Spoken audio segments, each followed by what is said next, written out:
Hello दोस्तों, कैसे हैं आप? उम्मीद करती हूँ कि आप बहुत अच्छे से होंगे। दोस्तों, मैं हूँ टैरो क्वीन प्रवीण सिंह। मेरे चैनल पर आपका बहुत बहुत स्वागत है। दोस्तों, पहले एक विनम्र निवेदन, यदि अभी आपने मेरा चैनल सब्सक्राइब नहीं किया है तो प्लीज़ सब्सक्राइब करिए, शेयर करिए, लाइक करिए और हाँ, बेल आइकन दबाना ना भूलिएगा। दोस्तों, हमारा आगे आने वाला साल 2025 जो हमारे न्यूमरोलॉजी के हिसाब से 9 नंबर बन रहा है और जिसको हम मंगल से भी कनेक्ट कर रहे हैं, और जबकि मंगल के साथ साथ बृहस्पति भी युति करेंगे, जुपिटर भी युति करेंगे, लेकिन और भी ग्रह थोड़े जल्दी जल्दी चेंज होंगे, राहु भी चेंज होंगे। तो अभी हम बात कर रहे हैं न्यूमरोलॉजी की। तो आज हम बात करेंगे 7 नंबर की, क्योंकि अभी हमने कॉम्बिनेशन की श्रृंखला शुरू करी है। तो हम आ पहुँचे हैं 7 नंबर पर कि 7 नंबर और 9 नंबर कॉम्बिनेशन, जो हम 9 नंबर जो साल मान रहे हैं ना अगला, कि वो कैसा रहने वाला है, दोनों का कॉम्बिनेशन कैसा रहने वाला है।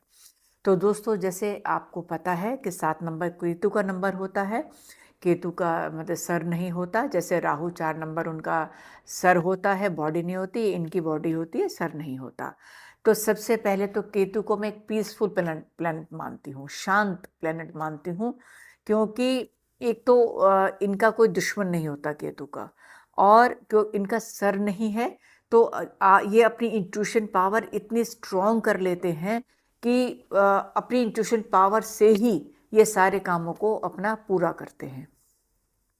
और ये जो साल है ना दोस्तों, आपका 7 नंबर वालों के लिए, ये आपके लिए मैं तो ये कहूँगी अच्छा साल आ रहा है। अच्छा किस सेंस में कि आप अपने ऊपर थोड़ा सा भी काम करेंगे ना, अगर आप जो चीज़ सोच रहे हैं कि मैं ये काम कर लूँ, तो उस काम को अगर आपने बहुत दिल से इम्प्लीमेंट किया तो वो काम आपका होगा। मतलब आप इस साल, क्योंकि जैसे कि आपको भी पता है कि आपकी इंट्यूशन इतनी स्ट्रॉन्ग होती है कि आपको पता चल जाता है, तो आप कुछ कहेंगे ना तो वो हो जाएगा। मतलब आप जो बात खुद भी बोलेंगे ना तो उसको आप सुनना। तो मैं ये कहूँगी कि बहुत अच्छा साल है आपका। और आपको मतलब किसी के साथ भी, जैसे 9 नंबर भी है, आप 9 नंबर तो अब सभी को मालूम हो, इतने वीडियोज़ में बताती आ रही हूँ कि आपको मालूम हो ही गया है कि बहुत एनर्जी का साल है। हम इनको हनुमान जी से भी जोड़ते हैं, और हनुमान जी आपको पता ही है अष्ट सिद्धि नवनिधि के दाता, उनमें भी पूरा ज्ञान, पूरी एनर्जी पूरी है उनके अंदर भी। तो इधर जो केतु हैं, ये इनकी इंट्यूशन बहुत तेज है। तो अगर ये उनके साथ जो 9 नंबर के साथ मतलब कुछ अपना काम भी करना चाहें साथ कोई, और उसके साथ ये नए साल के साथ हम इनको जोड़ें भी केतु को, तो कोई इसमें मतलब मुझे कोई ऐसी चीज़ दिखाई नहीं दे रही। बस जो चीज़ मैंने कही है कि इनकी इंट्यूशन बहुत अच्छी होती है, बिल्कुल ठीक बात है, लेकिन उसके बाद भी आपको मतलब एक मेडिटेशन तो करना ही है, बहुत ज़रूरी है। और आप उसके लिए मतलब पूजा भी कर सकते हैं। आप गणेश जी की पूजा कर सकते हैं। आप हम गणेश जी को केतु से जोड़ते हैं, आपकी कोई दिक्कत आती है तो उससे आप पूजा कर, उनके गणेश जी की पूजा करिए। मतलब आप कुछ नया सोचिए, मैं ये कहना चाहूँगी। कुछ नया सोचिए, कुछ नया सीखिए, जिससे कि आप जो भी काम करेंगे वो आपका 100% सही होगा। और क्योंकि ये बड़ा शांति का नंबर है 7 नंबर, इनका कोई दुश्मन भी नहीं होता, ये किसी के दुश्मन नहीं होते, ये न्यूट्रल रहते हैं। और जैसे कि इनको थोड़ा कहते हैं ना कि एकांत पसंद होते हैं ये लोग, और जिनका ये 7 नंबर होता है ना, वो अगर कोई बुक भी लिखना चाहें तो बड़ी अच्छी हाइट पे पहुंच जाते हैं वो। और कुछ वो बुक लिखने के साथ साथ, जैसे कहते हैं ना कि गहराइयों में उतरना किसी भी चीज़ की, चाहे वो ज्योतिषी है और या किसी मैं कह सकती हूँ कि धार्मिक, उसमें भी किसी में आप कुछ चीज़ पढ़ रहे हैं या लिख रहे हैं, और उसको बिल्कुल कहते हैं ना कि दिल की गहराइयों से उतरना, दिल की गहराइयों से करना उसको चीज़ को, तो वो बहुत अच्छी तरीके से आप लोग करते हैं और वो कर जाएंगे। पर ये आपको सोचना पड़ेगा कि हाँ, इस साल मुझे करना है। आपको अपने क्या कहूँ एक आवरण से निकलना पड़ेगा आपको, क्योंकि वो होगा तभी जब आप सोचेंगे। और जब आप दिल से सोचेंगे तभी वो चीज़ होगी। तो इसीलिए मैं आपसे कह रही हूँ कि जो चीज़ भी आप मतलब करेंगे या जो चीज़ भी आप सोचेंगे तो उसको आप करना वो ज़रूर होगी। और आप मतलब किसी के लिए भी अगर आप कुछ बोलते हैं वो आपको पता है कि आपको एहसास हो जाता है उस चीज़ का, आपको एक इंट्यूशन हो जाती है। और ये जो 9 नंबर वाला है ईयर, मैंने आपको जैसे सभी को बताया कि इसमें हमारे जो मंगल हैं ये हमारे मतलब ब्लड से भी रिलेट होते हैं, हमारे बॉडी में जो ब्लड है उससे भी रिलेट होते हैं और प्रॉपर्टी से भी रिलेट होते हैं। अब की बार प्रॉपर्टी भी महंगी होने वाली है आपकी। और थोड़ा सा हमेशा ही मैं बोलती हूँ कि अगर आप स्वस्थ हैं तो आप 2 बार कम से कम 2 बार तो ब्लड डोनेट कर ही दीजिए। आप आपका ये उपाय का उपाय हो जाएगा और एक ये परोपकार का भी ये काम है। तो यही मैं बोलूँगी कि 7 नंबर वालों के लिए कोई बुरा काम नहीं है। और मैं तो कह रही हूँ अगर आप में शौक़ है आपको लिखने का, आपको कुछ इस तरह का आपको शौक़ है, ऑकल्ट साइंस का शौक़ है, तो आप बुक लिखिए इस बार। आप सोच लीजिए कि हाँ मुझे कुछ अलग सा करना है, तो आप बहुत अच्छा कर पाएंगे।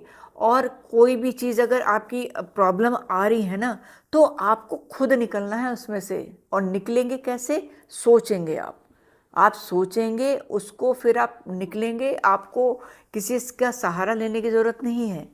आप उसको जब ठान लेंगे ना अंदर से कि मुझे अब ये चीज़ें हटानी है, मुझे इन चीज़ों में से निकलना है, नहीं तो आप उन्हीं चीज़ों में आप घिरे रह जाएंगे। तो ये आपको खुद करना है। आप उनमें से निकलिए जो अभी तक आपके पास, आपके इर्द गिर्द बहुत सारी चीज़ें थी जिसमें अभी तक आप घिरे हुए थे, तो उनमें से आपको निकलना है। आप ना सुबह सुबह जल्दी उठिए। आप जल्दी उठिए। और जैसे आजकल तो वीडियोस मिल जाते हैं ना जिसमें चिड़ियों की चहचहाट होती है, और वो आजकल वीडियो अवेलेबल हैं, सुबह यूट्यूब पे भी अवेलेबल हैं। बड़ा सुंदर सुबह का सीन होता है, चिड़िया चहचहा रही हैं, बांसुरी की धुन आ रही है, उसमें ऐसा लगता है कि जैसे आजकल, क्योंकि फ्लैट में तो चिड़िया वगैरह ज़्यादा नज़र आती नहीं है, लेकिन आप अगर इसको सुनेंगे, इस तरह के वीडियोस को आप सुनेंगे, तो आपको लगेगा कि हाँ मॉर्निंग में मतलब बहुत अच्छा सा आपको एहसास होगा। आप बांसुरी की धुन सुनेंगे और आप कृष्ण जी से भी जुड़ सकते हैं, आप कृष्ण भगवान से भी जुड़ सकते हैं। और हो सके तो एक बांसुरी दे दीजिए आप उनको, एक बांसुरी अर्पित कर दीजिए उनको आप, है ना। और मैंने जैसे कहा ना कि सुबह वो जरूर सुनिएगा आप, जैसे चिड़ियों की चिड़चिड़ाहट, चिड़चिड़ाहट नहीं, चहचहाट, चिड़ियों की चहचहाट और इनका वो थोड़ी सी बांसुरी की धुन, ये जरूर सुनिएगा, आपको बड़ा पीस मिलेगा। और अगर आप प्राणायाम कर सकते हैं, मेडिटेशन कर सकते हैं, तो सोने पे सुहागा है आपके लिए इस बार। तो इसलिए मैं कह रही हूँ कि बहुत अच्छा साल है, आपका कुछ कर दिखाने का साल है। और ये जो 9 नंबर है ये तो हमारा बहुत अच्छा साल है ही, क्योंकि ये हनुमान जी का साल है। और मैं ये सबके लिए बोल रही हूँ कि हनुमान जी की पूजा सबको करनी है। आप इस दिसंबर से ही सबने शुरू कर भी दी होगी, क्योंकि आपको 2 पॉडकास्ट मैंने हनुमान जी पे भी दिए हैं और एक वीडियो मैंने हनुमान चालीसा पर भी दिया है आपको। और मैंने आपसे ये भी बोला है कि आप अपने घर में सब बच्चों को प्रेरित करिए कि एक बार हनुमान चालीसा सुबह उठ के वो ज़रूर करें। और जो बच्चे पढ़ने वाले हैं, जो बच्चे कोई एग्ज़ाम्स दे रहे हैं या जो बच्चे कोई कंपटीशन देने वाले हैं, जो बच्चे पढ़े, वो उनको सूर्य को जल भी देना है सुबह, वो डेली सूर्य को जल दें। तो वो बच्चों की एक एंग्जाइटी एग्ज़ाम के प्रति, कुछ एक घबराहट, उसको भी दूर करेंगे सूर्य देवता। तो ये आप सूर्य को जल दीजिए, बच्चों के लिए भी बोल रही हूँ, और हनुमान चालीसा भी पढ़िए। तो ये आप चीज़ें ज़रूर करिएगा। और कभी कभी मंदिर जाके हनुमान जी को लड्डुओं का भोग भी लगा दीजिए आप। तो ये सब काम आप करिए तो आपका कहीं कोई दिक्कत नहीं आने वाली। 7 और 9 नंबर दोनों बहुत अच्छे नंबर हैं, दोनों मित्र हैं, न्यूट्रल हैं, कोई किसी के अगेंस्ट नहीं है। तो ये सब आपके लिए बड़ा अच्छा है। तो दोस्तों ये था छोटा सा विश्लेषण 7 नंबर और 9 नंबर का। मिलेंगे अब अगले वीडियो में 8 नंबर के लिए। तो आप स्वस्थ रहिए, खुश रहिए। और मेरा वीडियो मैं आपसे निवेदन करूँगी कि अंत तक ज़रूर देखिएगा और सब्सक्राइब ज़रूर करिएगा आप। तब तक के लिए आप, मैं मिलूँगी आपसे अगले वीडियो में।